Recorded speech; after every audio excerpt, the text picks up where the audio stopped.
Good morning and happy Tutorial Tuesday. This week we'll be continuing the tour of our new website. So let's get started on our services page.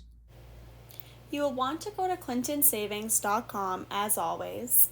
Then, in the menu bar at the top, you will click on Services and a drop-down menu will appear. Included in this menu, we have on-the-go banking, surcharge-free ATMs, personal debit cards, and additional services. If you click on the go banking, you will see it has quick links at the top of the page: online, mobile, card valet, and FAQs.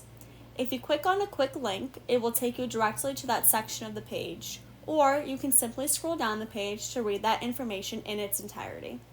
The online section has information on how to access your accounts whenever, wherever, via your web browser, including the ability to manage your money, pay bills, and view e-statements.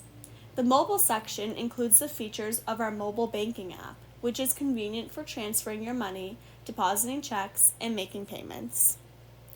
Card Valet allows you to temporarily deactivate your debit card and set up real-time alerts when your card is used. You can even set spending limits for different categories of transactions.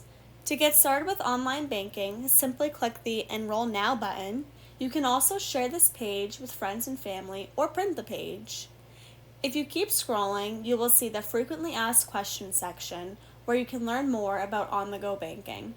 If you don't find the answer you're looking for, you can click the More Questions button and submit your question there, and a relationship banker will get back to you. Lastly, there are options to join our mailing list to receive our newsletter and other promotional offers, leave a review as we love to hear from you, and access online forms to switch your banking relationship to Clinton Savings. And don't forget, you can always click on our logo at the top of the page to be brought back to the home page of our website, or you can select another option from the menu bar. We hope this was helpful and we hope you had a great 4th of July. We'll see you all next time.